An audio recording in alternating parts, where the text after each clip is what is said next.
Welcome back to World Crisis Radio. Now, we're taping our broadcast here on Friday, October 23rd for the weekly briefing here.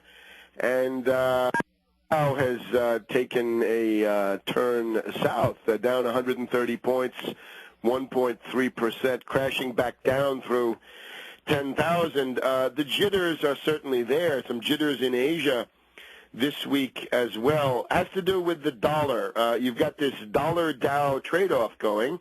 The idea is the dollar crashes down. That means that program traders from abroad, from Europe, Japan, and so forth, can come in and snap up some U.S. stocks at depressed prices. Don't look at the market price. Look at the market price deflated by the dollar value, because if the dollar goes down, that cuts into what this is really worth on a world scale, and that has been going poorly lately. So the dollar weakness, it adds up to oil approaching $82 a barrel at various times this week. Oil up more than 10% in the last 7 or 8 days or so. That's quite a spike. Gold remains up at the 1050, 1060 level. Dollar very weak. And here's the problem. All these talking heads on the financial networks are telling you that the dollar weakness doesn't matter, don't worry about it, who cares. Problem is that as the dollar goes down, that does help to drive the price of oil up. That drives gasoline up, and that means that the U.S. consumer, and we're always told that's two-thirds of this very sick economy. Any economy where consumer spending is two-thirds is already quite sick.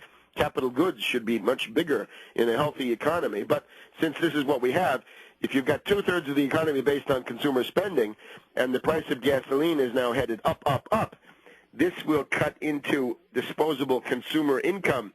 And that means more credit card defaults, more home foreclosures, more problems of that sort, pulling down the banking system. So you get the idea. These things are interconnected. The dollar weakness tends to undermine the entire thing. Now, the situation, therefore, resembles a tremendous buildup of snow on the side of a mountain. The potential for an avalanche is there. A firecracker, a gunshot, a loud scream perhaps could set it off. So who's going to provide that? Anybody could, but look at somebody like George Soros and his British allies.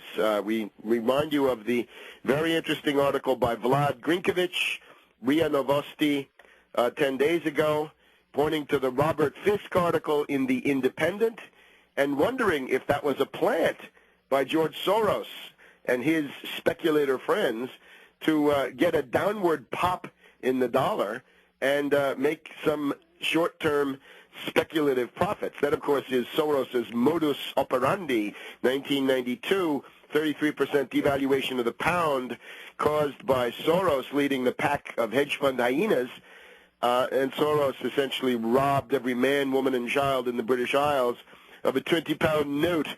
So that's what he does. Robert Fisk, in the orbit of British intelligence, the old MICAS in Beirut, right, the Middle East Center for Arab Studies, British intelligence branch of the British Arab Bureau. They're in Beirut. George Soros calling the shots.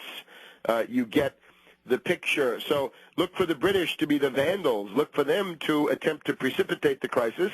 That's what they did in 1931 when the pound defaulted on gold, September 1931, destroyed the existing monetary system. Same thing in 1971, 40 years later. British demand $3 billion of the U.S. in gold, and that pushes Nixon into the incalculable folly of abolishing Bretton Woods. You can read about these things in Surviving the Cataclysm, your guide to the worst financial crisis in human history. And then 2008, the Lehman Brothers panic. Remember, it was Barclays Bank that posed as a buyer of Lehman during that Lehman Brothers weekend in the middle of September of last year, until at the very last moment when there was no time left to find an alternative solution and Tokyo was about to open, the British regulator, somebody who had never been heard of by anybody, came out of the woodwork and said, no, you can't by Lehman Brothers, so that meant that Lehman Brothers was pitched into bankruptcy instead of being bailed out in the way that J.P. Morgan Chase had bailed out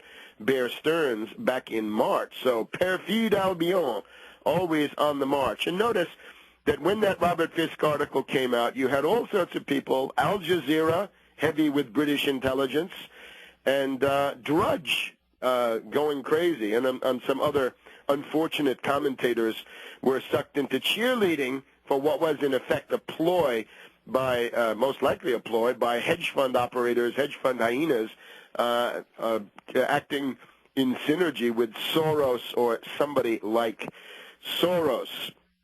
So the dollar crisis continues. Now people say, oh, there's deflation. I don't see how you can seriously believe there's deflation in the U.S. The official estimates are between 1% and 5% deflation in the U.S. in the past year. Most of this has to do with the falling price of oil and therefore gasoline. That has turned around in the meantime. But remember, the market basket used for the consumer price index at the Labor Department is a fake because it doesn't represent what you need to buy in order to live. Doesn't have insurance, doesn't have medical care, doesn't have college expenses that people can be paying in any age bracket if they have young children, grandchildren, whatever it is. So it's a fraud. And the idea that there shouldn't be a cost of living escalator in Social Security, the reactionaries are now coming out and ranting against Obama. Obama wants to give a miserable $250 to senior citizens on Social Security, and George Will says, "Oh no, this is the end all. This is just horrible. This is communism." Of course, in reality, $250 gets you nowhere. And the point is, it's not the case that there's been deflation. The cost of living has continued to go up, up, up. It's just that since Michael Boskin and some other fakers in the Bush the Elder administration fixed the Social Security index, this has been incapable, even less capable of reflecting real economic changes than it had been before. We also have the big controversy about bonuses. Oh, yes. The zombie banks and some other corporations that have been bailed out by the federal government. We now have the pay czar coming out, Kenneth R. Feinberg, the pay czar, saying that they've got to cut their golden parachutes and their bloated bonuses by 90%. Okay, so you've got Limbaugh on the air, right? Limbaugh, always eager to defend oligarchical privilege, is out there screaming bloody murder, that you can't do that, and the privileges of these finance oligarchs are sacrosanct. And, of course, if they get a finance oligarch, they may come after you. Well, we're told that these are contracts, that contracts are inviolable. Hey, wait a minute. The UAW had contracts with General Motors and with Chrysler. What happened to those contracts? They were torn up. Now, naturally, the UAW participated, unfortunately, in this wretched process of allowing these things to be torn up. But still, labor contracts with hundreds of thousands of blue-collar workers are worth nothing. But labor contracts with finance oligarchs in Wall Street are, of course, sacrosanct. Here's the problem. If you look at the list of companies, these are now only certain banks and large firms that still have money from the TARP, from the bailout. So who's on the list? 7 companies. Citigroup, Pandit the Bandit, of course. Good that they're on there. Bank of America, Lewis, the oligarchical spokesman in some ways. But then we go to General Motors, Chrysler, General Motors Acceptance Corporation, Chrysler Financial, and American International Group, AIG. Now, AIG deserves to be on there more than anybody else. They have cost the U.S. taxpayer almost $200 billion because of that $3 trillion of derivatives at their London hedge fund. But the problem is, where's Goldman Sachs?